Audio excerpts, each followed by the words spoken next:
আসসালামু আলাইকুম আপন মানুষজন কাছে ও দূরে যে যেখান থেকে আমার ভিডিওটা দেখা সকলরে জানাই অনলি কুকিং রেসিপিস চ্যানেলের পক্ষ থেকে স্বাগতম।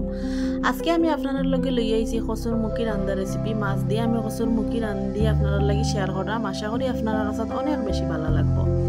প্রথমে আমি এখানে 1 কেজি থেকে কম কিছুটা কসুর মুখি আমি বালা করি দইয়া পরিষ্কার করিয়া কুসা ছাড়াইয়া নিছি। এখন একটা প্যানের মাঝে সবগুলা কসুর মুখি দিলাইছি। 1 কাপ পরিমাণ পানি, হাফ চামচ হলুদ আর হাফ চামচ লবণ দিয়ে আমি 3 থেকে 4 মিনিট একটু সিদ্ধ করিয়া নিমু। পুরাপুরি সিদ্ধ করতাম না। কসুর মুখি রান্নার আগে যদি একটু ওলাখান সিদ্ধ করিয়া নেওয়া তাইলে খুব বেশি ভালো লাগে খাইতে। আমার কাছে ওলাখান বেশি ভালো লাগে, আপনার কাছে কিলাখান লাগে কমেন্ট করিয়া জানাইবা। এখন আমি ডাকনা দিয়ে ডাকিয়া 3 থেকে 4 মিনিট সিদ্ধ করিয়া নিমু। আর আজকে আমি কসুর মুখি রান্নাম মাছ দিয়ে। আমি কেন 4 পিস ফাঙ্গাস মাছ নিছি। মাছগুলারে বালা করে দইয়া পরিষ্কার করিয়া হলুদ লবণ দিয়ে মাখাইয়া নিছি, অন্য একটা চুলাত বাজিয়া নিমু। এবার দিয়ে আমার 3 থেকে 4 মিনিট হয়ে গেছে। কসুর মুখিগুলোও মোটামুটি সিদ্ধ হয়ে গেছে, আমি পুরাপুরি সিদ্ধ করতাম না। এখন আমি বালা করি একটা জালের মাঝে পানি চাকিয়া নিছি। আর ও প্যানের মাঝে আমি দিলাইরাম 2 টেবিল চামচ সয়াবিন তেল, 3টা কাঁচামরিচ, 1 চামচের মতো খালি জিরা, 2 থেকে 3 টুকরা তেজপাতা। ওগুলা দেওয়ার পরে আমি তেলের মাঝে বালা করি একটু নাড়াচাড়া করিয়া বাজিয়া নিলাম ফুরনগুলারে। আমার বাজা হয়ে গেছে। এখন আমি দিলাইরাম মিডিয়াম সাইজের 3টা পেঁয়াজ আমি কুচি কুচি করে কাটিয়া নিছি। পেঁয়াজগুলা দিয়ে আবার আমি একটু বালা করে নাড়াচাড়া করিয়া নিলাম। ভিডিওটা দেখতে দেখতে যদি লাইক দিতে ভুলে যান মনে করি একটা লাইক দিয়ে পুরো ভিডিওটা দেখার অনুরোধ রইল। আর আমার এই চ্যানেলটা যদি আপনার কাছে ভালো লাগে সাবস্ক্রাইব করিয়া সবসময় আমার পাশে থাকবা। হাফ চামচের মতো রসুন বাটা দিছি আর পরিমাণ মতো লবণ। এখন ওগুলো দেওয়ার পরে আবার একটু বালা করে বাজিয়া নিছি, লাল লাল করিয়া বাজা বাজা হয়ে গেছে। এখন কিছুটা পরিমাণ পানি দিলাইরাম যাতে মশলাটা না ফুড়ে। এখন আমি এখানে দিলাইরাম শুকনা মশলা যেগুলা ওগুলা আমি নিছি। কেন 1 চামচ মরিচের গুঁড়া, জালটা আপনারা আপনার পছন্দ মতো দিবা।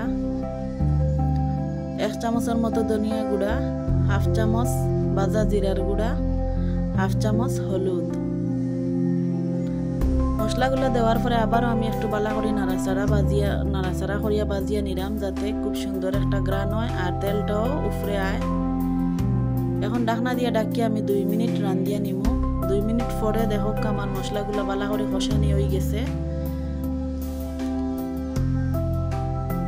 এখন একটু নাড়াচাড়া করিয়া আমি নিলাম আর একটু বাজিয়া নিলাম যাতে খুব সুন্দর একটা বাজার গ্রান হয়। আর আগে থেকে সিদ্ধ করা মুখিগুলাও আমি এখন দিলাইরাম। মুখিগুলা সিদ্ধ হওয়ার পরে আমি ঠান্ডা পানি দিয়ে বালা করে দইয়া নিছি। ঠান্ডা পানি দিয়ে দইলে মুখির মাঝে যে একটা লামস বা একটা ফিসলা ফিসলা ভাব থাকে এটা থাকতো না আর খাওয়ার সময় খুব বেশি ভালো লাগবো। এখন আমি বালা করে মিশানোর পরে ডাকনা দিয়ে ডাকিয়া 3 থেকে 4 মিনিট রান্ধিয়া নিছি। 3 থেকে 4 মিনিট পরে আমি একটু চামচ দিয়ে বালা করে উল্টাইয়া পাল্টাইয়া নাড়াচাড়া করিয়া দিলাম যাতে তলাত না লাগে আর মুখিগুলাও যেন মশলার সাথে বালা করে মিশিয়ে যায়। এখন আমি দিলাইরাম 1 কাপ পরিমাণ পানি দেওয়ার পরে আবারও বালা করে নাড়াচাড়া করিয়া নিলাম যাতে মুখিগুলা বালা করে সিদ্ধ হয়।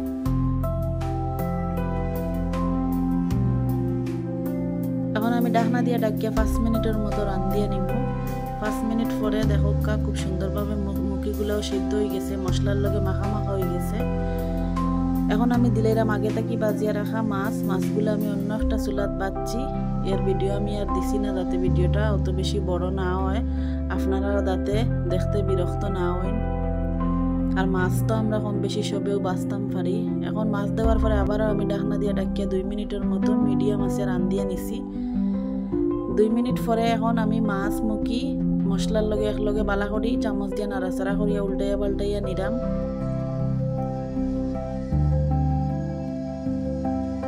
এখন আমি দিলাইরাম হাফ কাপের মতো পানি দেওয়ার পরে আমি আবারও বালা করি একটু নাড়াচাড়া করিয়া 3 থেকে 4 মিনিট মিডিয়াম আছে রান্ধিয়া নিমু। আমার এই রেসিপিটা যদি আপনারা কাছে ভালো লাগে অবশ্যই কমেন্ট করিয়া জানাইবা। আমরা আসলে কম বেশি অকলেও রান্না জানি। আমি যেলাখান রান্ধিছি আপনার লাগি শেয়ার করছি। আশা করছি আপনার কাছে অনেক বেশি ভালো লাগবে আমার এই রেসিপিটা। এখন আমি ডাকনা দিয়ে ডাকিয়া মিডিয়াম আছে 5 মিনিট রান্নার পরে আপনারা দেখাইলাম। ও দেখো কত সুন্দর হয়েছে কালারটা আর মুখিগুলাও খুব সুন্দরভাবে সিদ্ধ হয়েছে।